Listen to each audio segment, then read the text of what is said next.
ever tell you about, and this is not a funny story.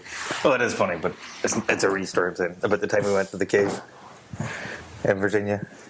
I don't know. Tell me again. Stories. Otherwise, it'd be a really fucking boring podcast. Remember that? Let's move on.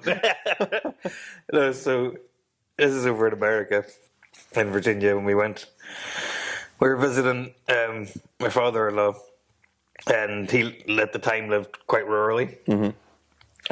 And when like the rural in Virginia is like there's nothing for like a long time. It's not like us where we're like 10 minutes from town. Mm-hmm.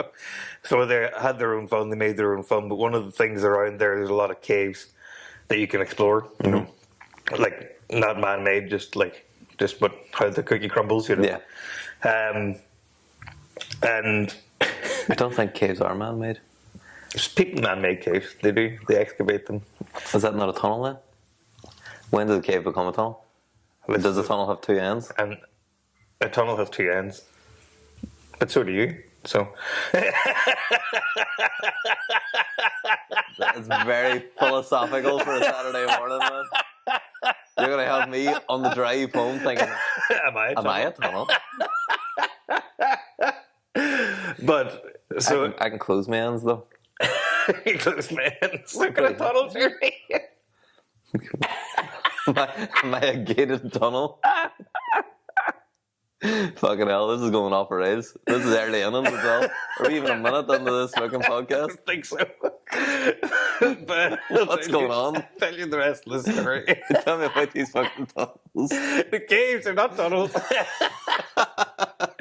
So I've never been I've been to like the Marble Arch caves, you know, in Fermanagh, which are like a touristy attraction. You know, they're curated in a way and they're quite safe.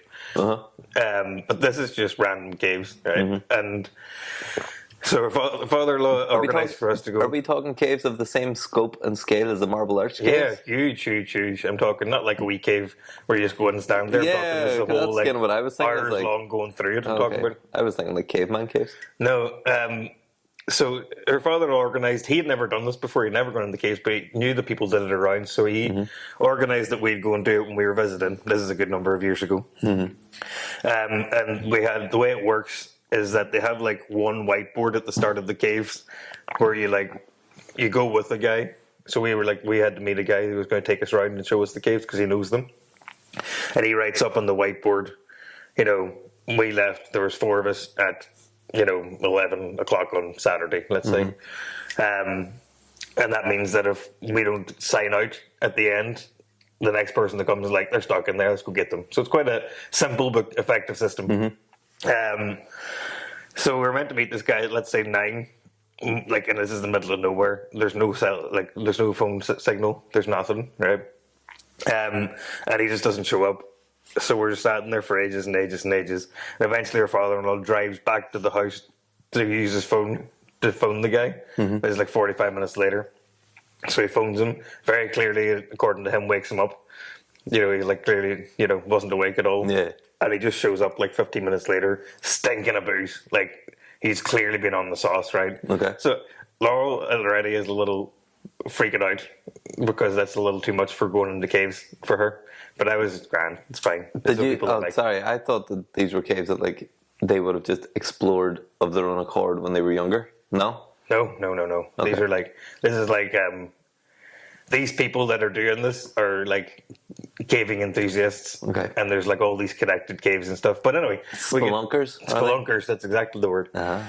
But anyway, so he eventually comes. We eventually get in our stuff. We eventually go down. And first of all, I have never ever in my entire life truly known darkness until I was in a cave.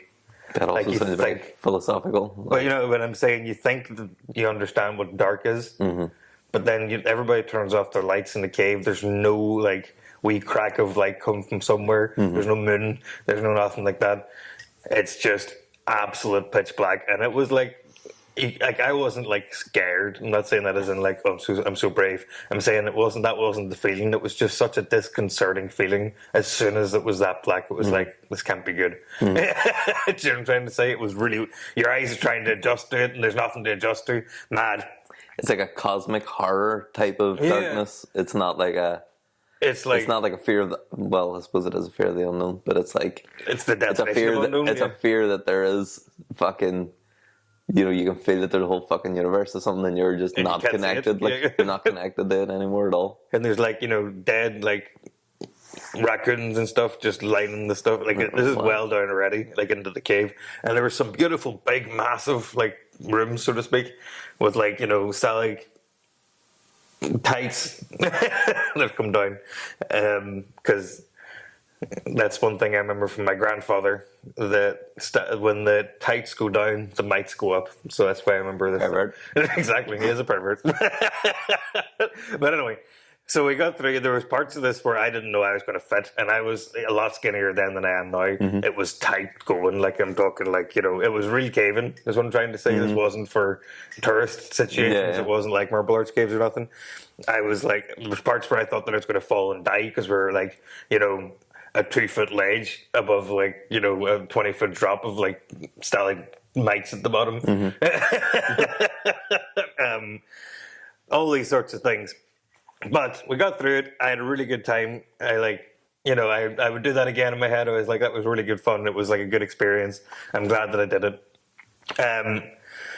But when we told the story for years afterwards, it was like we genuinely thought we were going to die. And I had moments of like not fear and panic, but like it's possible I'll die in here because like this guy doesn't seem all that healthy. Put together. And, so on and so forth. I have a real problem with situations where, and it's not like I'm not a control freak, but whenever my life is in another person's hands, yep. And that's a big thing with me for flying. Like I love being in the air in an airplane.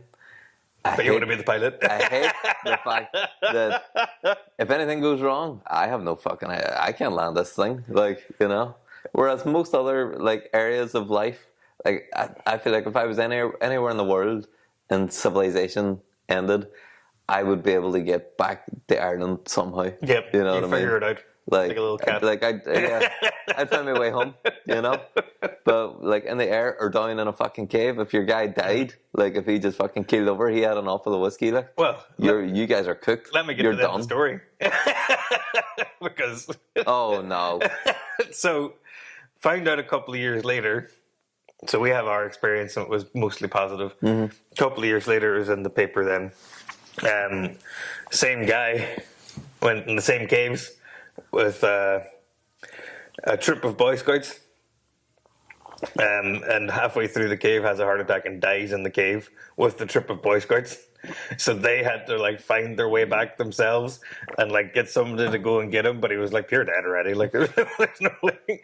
So like that was sure formative for the Boy Scouts. I'm saying, fucking hell. And I begrudge like thinking that it wasn't me because like I'd rather I had to deal with that than the Boy Scouts did. Honestly, like who was there in your group? It was me, Laurel, and her dad. No, well, yeah. That's the thing. You would rather it happen to adults than happen to kids. Trying to say, yeah. I'd much rather that. Not that I wanted it to happen at all. No.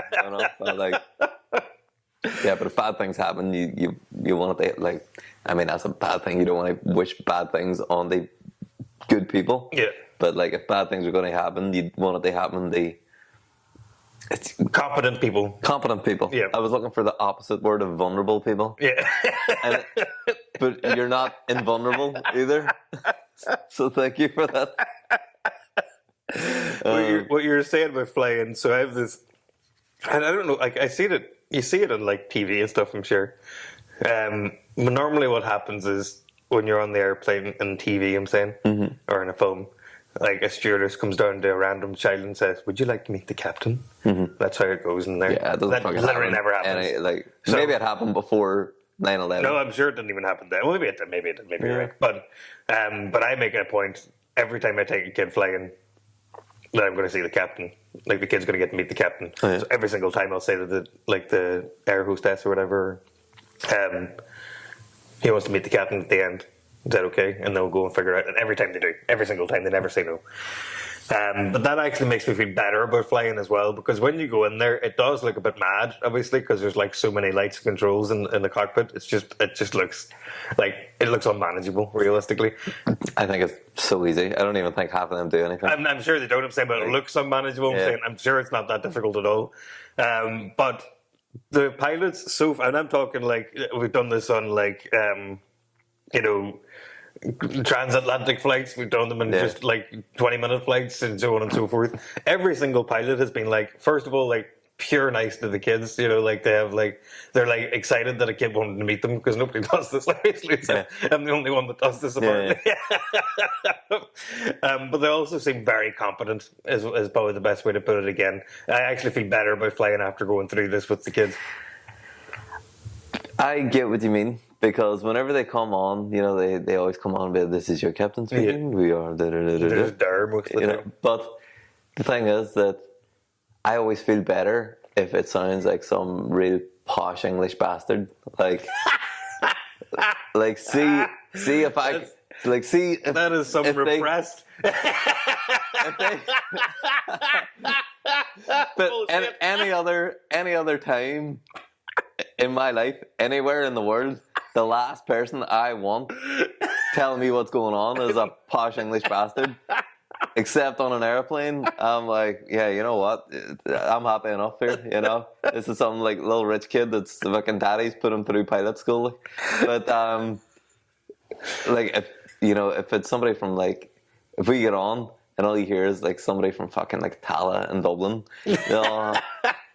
Or I can't even think of gonna be deadly, like what? Or like, if it's somebody with like a completely, and like these are airplanes go all around the world. Yeah. But if it's somebody with like a completely foreign accent, I'm like, I don't know did you get your fucking pilot's license in a lucky bag? Like I don't. That is so bad, and I am sure all over the world they've got rigorous standards for people who fly planes. But there's some little part of my brain going, my life is in your hands. Like, I want you to be some posh fucking eating cunt. Like, some guy that I would hate in real life. That's who I want flying the plane. Oh, that's wild. And this isn't, it's not a fucking racism thing, because even if it's Irish people, if I like hear the Irish guy flying the Ryanair flight, I'm like, don't love it. There's Nigel coming out again. I don't love it. I'm almost like, I'd prefer if it was like fucking Reform UK, where the guys that were choosing the fighter, they're not fucking fighter pilots, the airline pilots. I think of pilots very differently than you did, because it wouldn't disconcert me to have a posh English person, but it wouldn't make me feel happier either. No. And the thing is that it's just like trains and stuff. Like, the more special interest somebody has in this, the less likely they're going to be posh and British, and the more likely they're going to be like on top of it. But also, if it's like a pure fucking autism head, like, if they're coming out with their mid-Atlantic accent, like, I would be okay with that as well, as long as it's not like yeehaw, like, I would prefer southern, yeehaw. southern drawl, or like. What have you got against a personality? You're misunderstanding, because all the people that I love to be around in normal day-to-day life, all the interest and character, like, you don't trust them to fly planes. They can fly their own planes all day long. I have nothing against them having a plane and being in a plane and flying a plane. I don't want them flying my plane. Hypothetical situation. If there was a carbon copy of you who was a pilot, you wouldn't like that. No. Well, I think this often. I always think of this like very, very hard, because especially you as well. See, if you were flying a plane, I wouldn't like that. That's fair. If you were the pilot, you came on, you're like, you know what? It's all going to be grand. We're going to have some good vibes. I'd be like, I'm getting off this fucking plane. I'm not here. I'd be there for that. I'd love that, to be honest. But again, this is a perfect example. You're about the vibes. I'm not about the vibes. I just want some fucking person who I know is like, he's a prick, but he's good at his job. Like, but I always think of especially like remember during COVID we had that old people banging pots and all that crap was the one thing, but What? people banging pots outside. Oh, for the nurses and stuff. Oh, yeah. But then, like, especially an older generation, I can understand it more with those guys to an extent. But like, where they sort of revere doctors and like doctors, lawyers, you know, those classically high-paying jobs. There's a reverence involved. But like, because like growing up and just having diverse friends that we did. Like I know people that went to medical school, like quite a few actually. Yeah, and they're yahoos. And they're mad man. They're some of them are stupider than me, you know. And like it's not that as a result I'm like, oh, they're all crazy and stupid. It's not that at all. But like I've a very healthy dose of like at the end of the day, no matter what this person's job is, it's just their job. Like, and they're still going to have like bad days and just not want to bother doing anything. And they're still going to like, you know, they're still going to fuck up. It's just how jobs work. Like, for sure. And there is definitely an element of people are just people. And I think because we grew up, we were the first generation to grow up with like widely available information on the internet. Yep. That it's, you know, it's not like you're just going on and the doctor tells you, oh yes, it's this, and you just have to go, oh, thank you, doctor. Thank you, doctor. You know, you go and the doctor says it's this, and you go, I think he's full of shite. Like, you Google it. You know, yeah. You look it up and go, no, that's not in line, you know, with because this is something they learned 20 years ago and they've half forgotten that they're telling you about. Whereas you can go and find the information right there and then. So yeah, I totally agree with you, and it's the same with teachers. You know, teachers are different. No, teachers aren't different. They are different. They're not, because there's an element. Like I don't. How do I get this right? I don't revere teachers specifically, but like I accept that they're probably underpaid. I'll accept that. Now,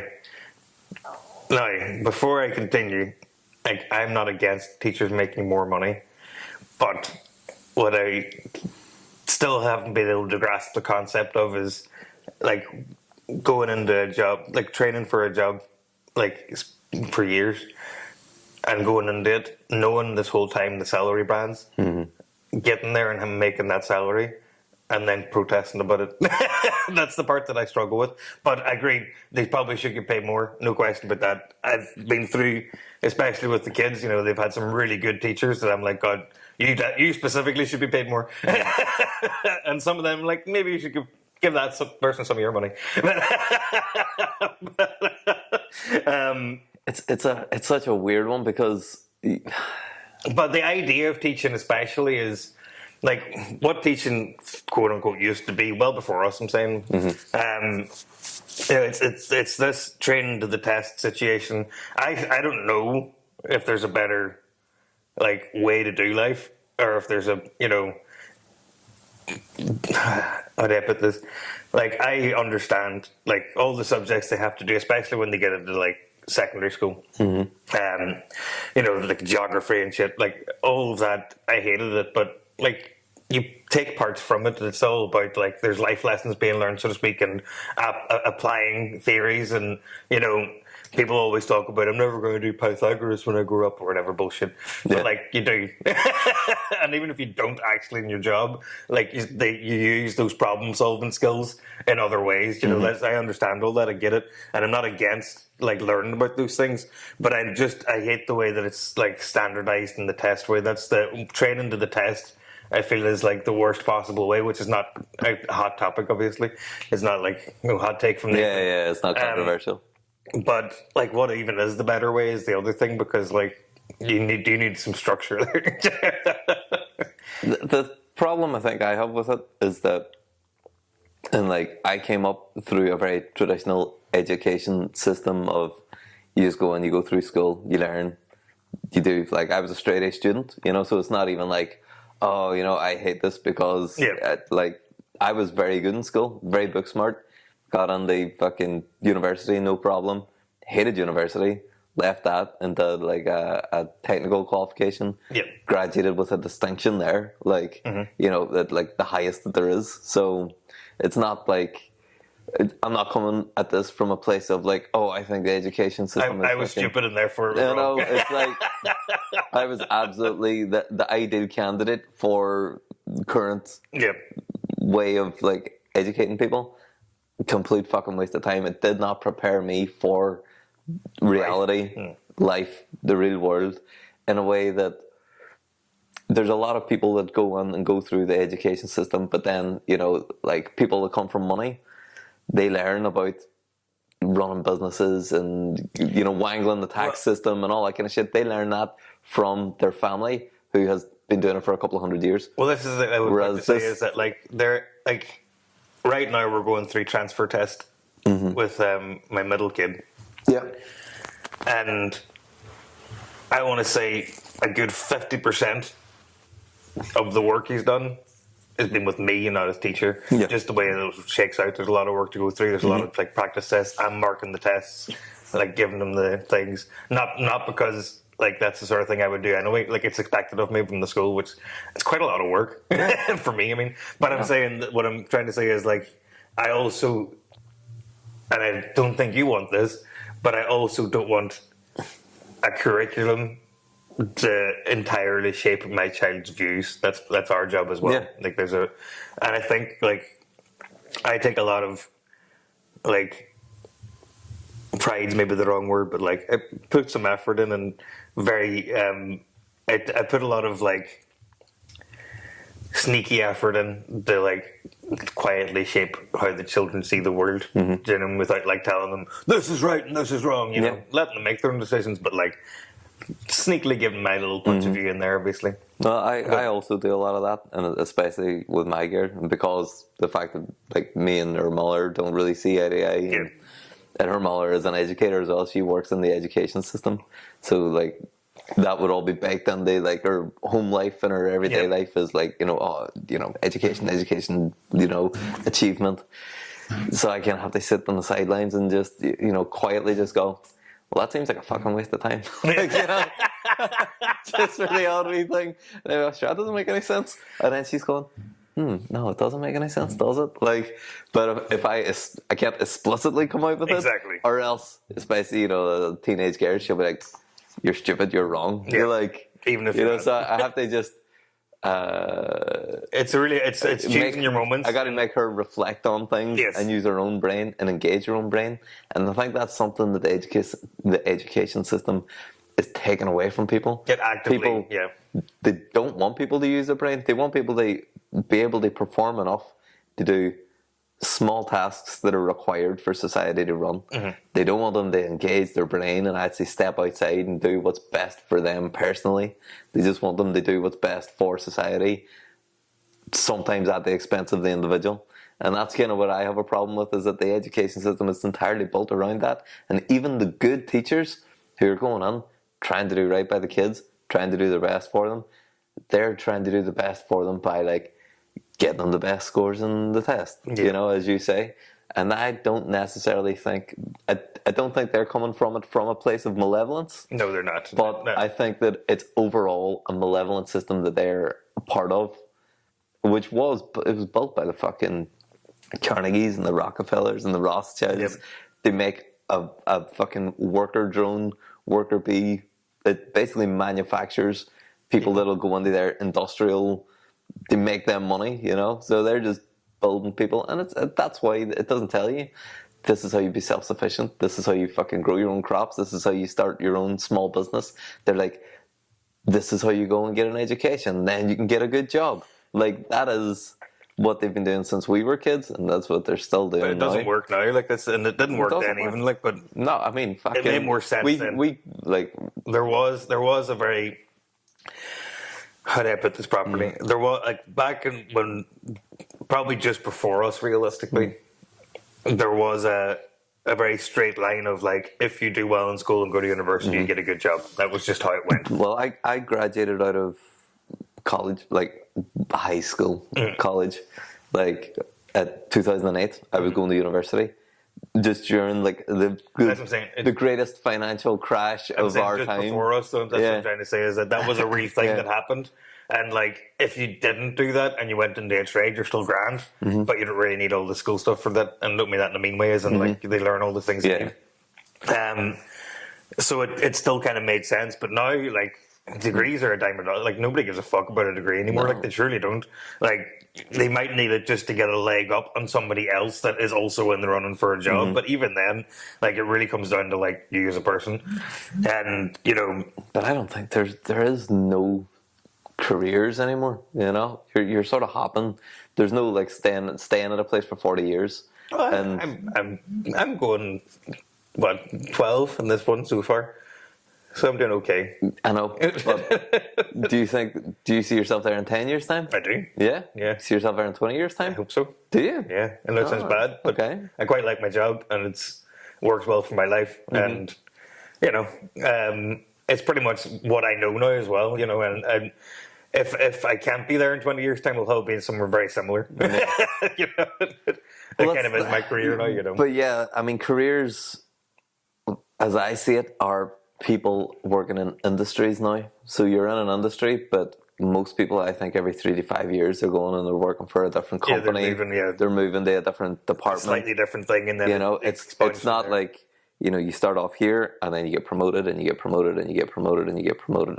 That's really dying out these days. It's got a ceiling. You know, I think it's like, you know, you work somewhere and then maybe you get promoted and then you move over to this other company.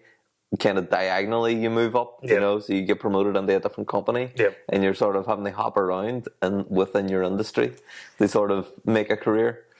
And then sometimes even then, like at work, I've been limited that I'm only allowed to talk about it 3 times a week. That how AI is going to destroy our industry and we're all going to lose our jobs. So the boys have said, Niall, you're only 3 times a week. You're allowed to talk about it. You know? So, but yeah, man, I just don't. It's weird because there's a Terry Pratchett book, and in it there's a quote. So there's basically his equivalent of like China, where everybody is like very sort of quiet and conservative, like not conservative in their morals, but like, you know, like quiet and respectful and meek. And like the greatest insult that someone can say to you there is like, may you live in interesting times. And I feel like that is like, we've just gone through so many like unprecedented, once in a lifetime things that it's like a meme now that millennials of our age are just like laughing their way through, like their 8th once in a lifetime fucking world shattering event. I think that we existed in a place where, like, you know, the American dream, quote unquote, in terms of like, you know, wife and kids and job, you know, and house and all that are like technically achievable. Technically, very difficult, very, very difficult. And, you know, mostly it's, you know, inherited wealth in some way, shape or form. I'm not saying like loads of money, but like, you know, enough that, and like, but these ones, but next, like below us, like the Gen Z or whatever they are, like they have no hope whatsoever. And I think that they've just given up. And I kind of like, what's the word I'm looking for? I kind of like respect it. That like, they've given up? The pure, like the pure chaos that, like, cause like we obviously grew up with like, you know, random Tumblr, as you know, all that sort of humor that exists. And like stupid and like demotivational posters and all that sort of crap. Yeah, was it me and you talking about this? It's like neo-dadism. Was it I talking to you about it? We did have this conversation. Was that a podcast conversation? I'm not sure anymore. I don't think it was. But like the stuff that they find, and I find it funny most of the time too. But like it's just so absurd, and like it's amazing. It's beautiful. It's like it's beautiful to see something like that and like be like, wow. Like collectively or just mad. And like I would have found this funny like 20 years ago, but like I would have been the only one laughing. I have mixed feelings about Gen Z. I know you're saying you're there for it, like, but they I have many also not good feelings. Well, in terms of their like them being born and they like just having no hope whatsoever, I don't necessarily think that that's true, because a lot of them we weren't born into technology. We were born into, like, we were still playing in the dirt when we were kids. Yeah. Whereas they grew up with technology, so they're like completely fluent on it. Whereas we sort of had to learn it whenever we were like. Not true at all, Niall. That's the opposite of true. How? It's the opposite of true. How? They're not fluent in technology at all. It's complete. You're completely wrong in this. They are useless because they grew up with interfaces that were like. So whereas we had to go into the fucking code of things, and but I'm saying that, like, they can all use an point. iPhone. I'm saying That's a good like, but, point. like, yeah, they have no clue about computers. They're really bad. Like, it's scary. yeah. Like, it's scary. Like, that's one thing I work on with the kids. Like, when they want something on the computer, I make them, like, and especially for, like, pirate and stuff, like, they're going to do it. Like, Yeah. I'll talk them through what they have to do. I'll give them little tasks, like, I need this fixed in the computer. Go It's and such do a it. bizarre way, like, point of pride of parenting. Like, if we're pirating things, they're gonna have to go find the file. They're gonna have to check it for viruses. But otherwise, they're never going to learn. Like, I like, it was the only reason, and this is, you'll probably be the same, because there's people our age that still don't really understand computers that well. And the reason that I did, it was because I wanted to do something on it, and my parents didn't have a fucking clue. Yeah. So I had to figure it out, and that was what was important. But yeah, they're awful at technology, because again, it's the worst of both worlds. They've got all the technology, but they understand none of it. Okay, well that's fair. Maybe I'm just looking at it from a perspective of, I feel like we were born about 5 or 6 years too early for either becoming professional gamers or fucking influencers. Yeah, I agree with that. All of these like online professions that, you know, people have.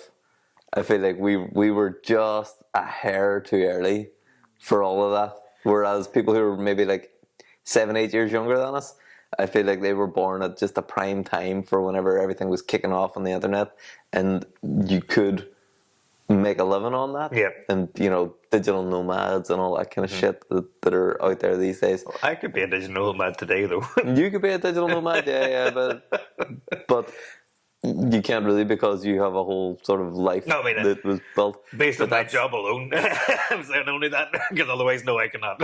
No, I know, but that's the thing, like the Gen Z don't have the same sort of lives that we, or most of them don't. Like, you don't see people having like kids whenever we had kids, or, you know, that sort of.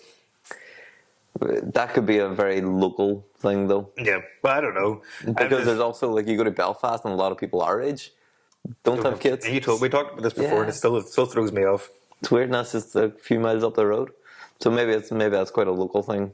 It could well be. To Derry, or maybe that's like the more rural areas of like kids younger or something. I'm not too sure what that is.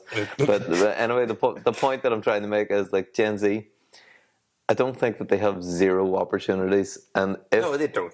But they do think that they have zero opportunities, and I've got this theory that nobody's oppressed, right? Mm-hmm. Nobody's oppressed. Nobody's oppressed because, like Brett Nigel coming back out again. Yeah. well, here's the thing. I spent so much of when I was younger being like, oh, you know, the Irish, and we grew up and we're the most impoverished part of Europe, and, you know, the most impoverished part of this, and, you know, 800 years of oppression, and, you know, my family were like minor royalty, and then we got all our land taken off us, and blah blah blah. So I kind of always grew up, and because, you know, we were like poor working class, you know, we didn't have a whole lot.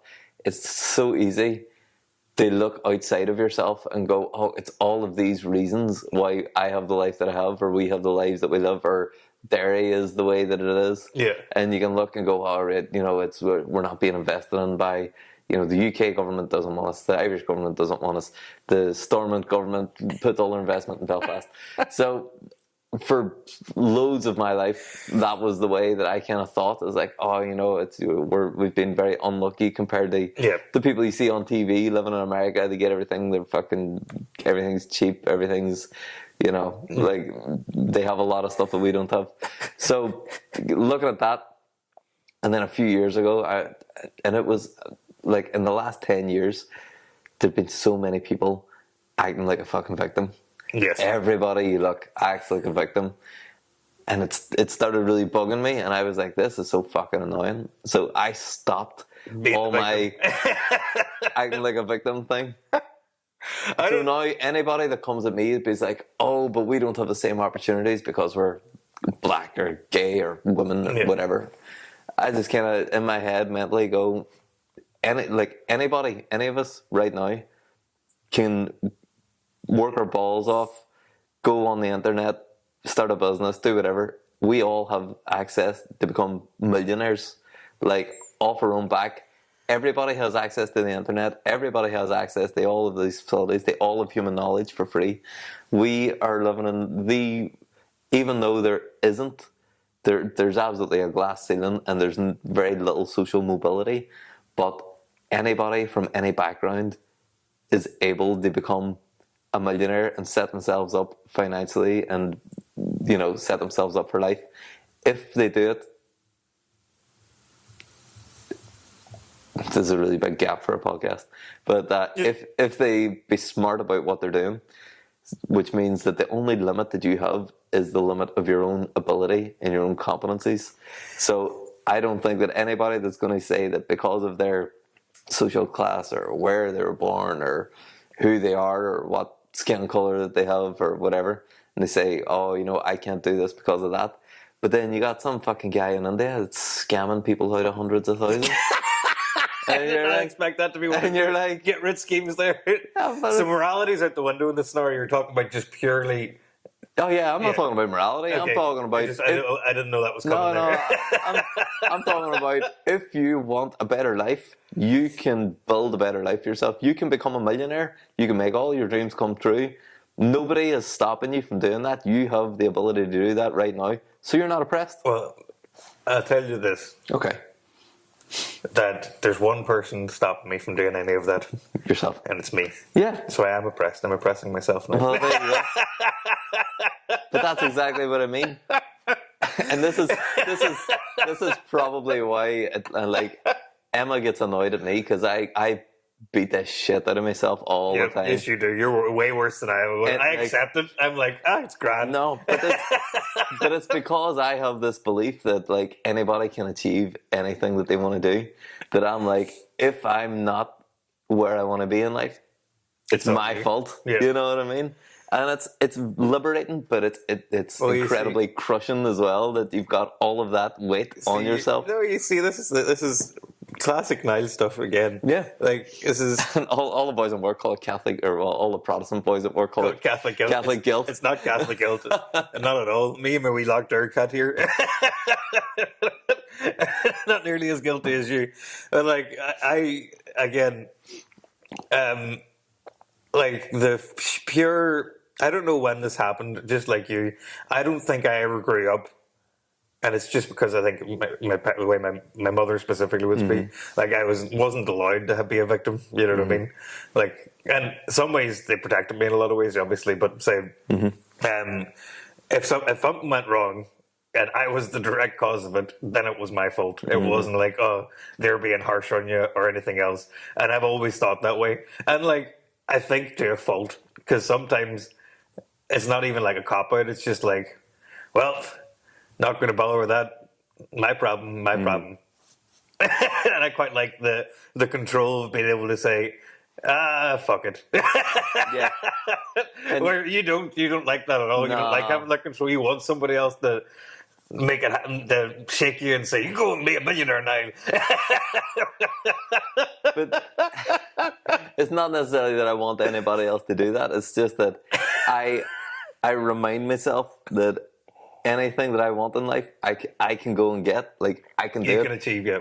Well, you know what? I need to put a caveat on this because there are obviously there's a bunch of fucking people in Gaza that are penned on and they can't escape and they're getting bombed to shit. Yeah, they're pretty oppressed at this moment. Yeah, there's a bunch of people in Yemen, being starved and fucking famine. There's people in Africa that are being sent into the fucking cobalt mines with their babies strapped to their back. There are people being oppressed in the world.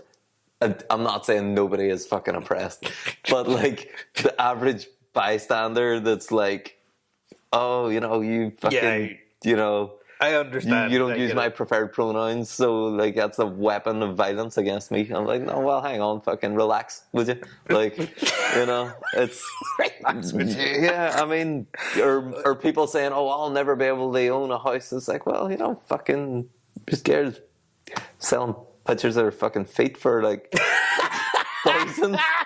Like, so you can get a deposit on a house selling pictures of your feet, and you're telling me you're oppressed. Like, oh, not everybody has the right feet now, surely.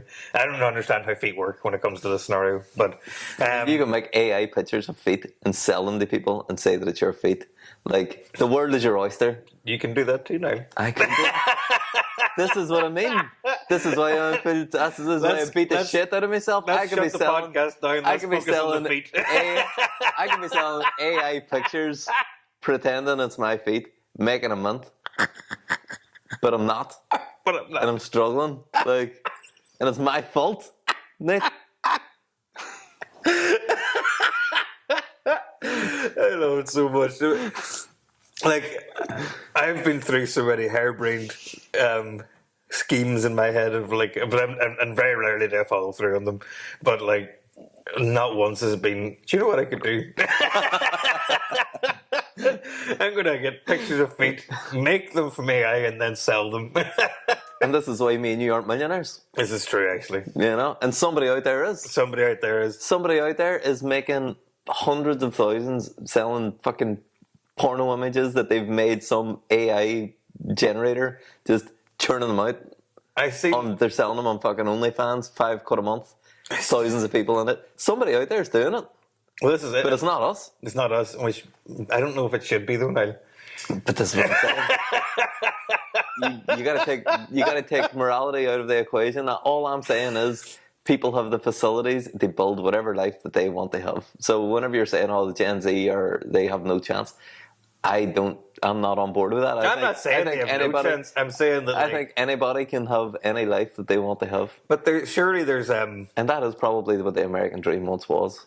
But surely there's a limit, like of how many. You swung around selling AI feet to be in the American dream. There's a demand supply situation here, though. You know, so if we were to start doing feet pics, and then everybody else caught on to that, then who's buying it? Do you know what I mean? There's a demand supply issue. Currently, probably the supply overwhelms the demand as it is, but it's just because it's weird and like tailored. But then you can pivot, you know. You pivot, you know. The feet picture market, you know, dries up. Next thing you get fucking the ankles. You just move up the body as it goes. And once you're done with that, you can go on to like, you know, you get one of those AI voice apps and do the ASMR fucking Peter Piper picked a peck of pickled peppers, but you got like a little sultry voice, like. I feel like, and this. It doesn't have to be sex either. I'm just saying sex because sex sells. Sex sells. We know sex always, sells. But it doesn't have to be that.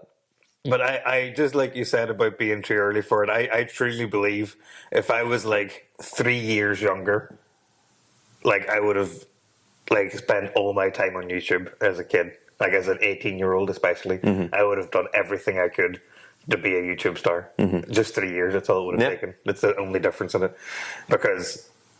Yeah, just like we were just a bit too old, weren't we? Because like whenever like YouTube didn't start until we were pretty much out of our teenage years. No, I mean, and you know we were on the tail end of our teenage years that YouTube started.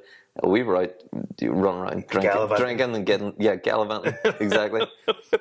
Whereas if we had been like 12, 13 and this thing came out, we'd have been like, oh wow, look at this, and we got on it, you know. Plus, like cameras and stuff became way more accessible. Later on that. Mm-hmm.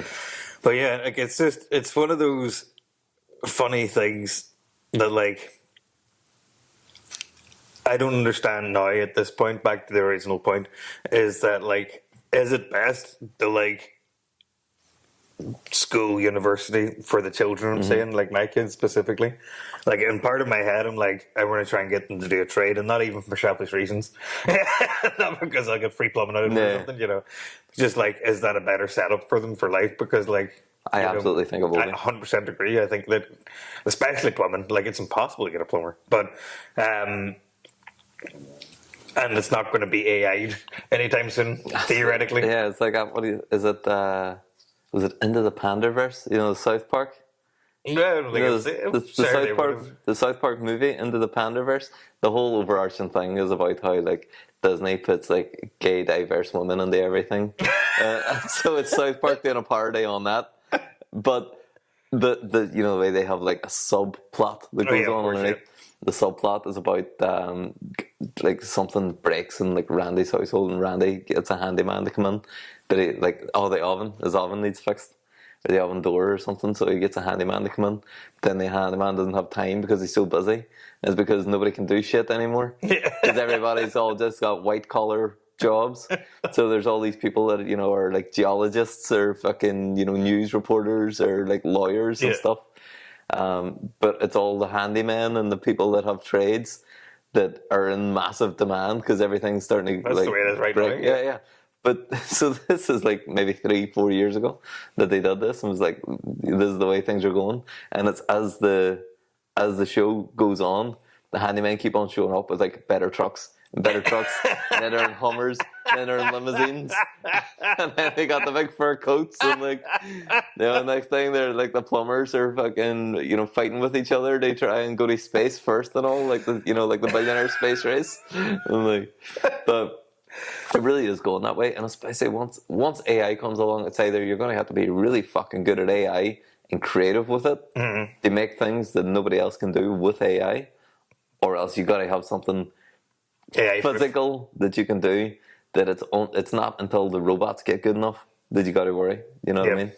And even then, once the robots get good enough, they got to be good enough, and it's got to be cheap enough in terms of like maintenance of the robot and, you know, overall lifespan of the robot, for that to be cheaper than just paying a fucking handyman to come in and do it, you know?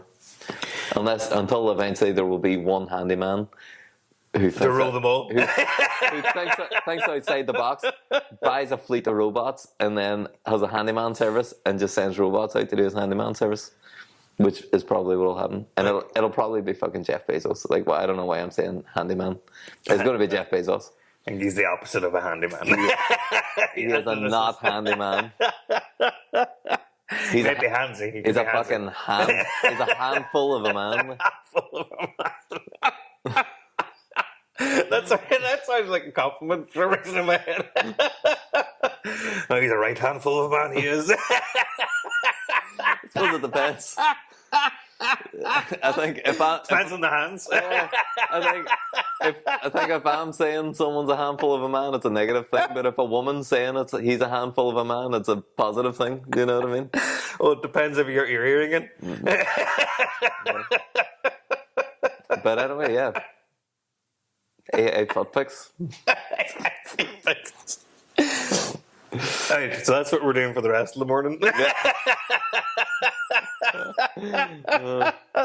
Is trying to make the sexiest feet with AI. Or maybe we need to think outside the box. We don't go for sexy feet. We go for like weird feet. Or we go for like sexy knees. Niche down. Literally niche. Niche. There's a guy I know that used to work in special effects, and he was like a mold maker. But then as like a little side business, he started molding, like, you know, sculpting and molding like alien dildos. Right. And he just were really accepting of that. He was like, yeah, of course. But anyway, so he started like making these alien dildos and taking them to sex shows. Not like sex shows. like sex expos. Yeah. That's what I wanted. Yeah, sex expos. Taking them and selling them there and stuff, and it started a little side business. I think he's doing it full time now. I haven't seen him in like 8 or 9 years, so I think he just does that full time now. Anyway, that's my story. That's the end of the story. I thought you were going to chip in with something, but you didn't, and now I'm out of fuel. So tune in next time. Anyway, thanks for coming. Thanks for coming to my chat, to my TED Talk. Go out there.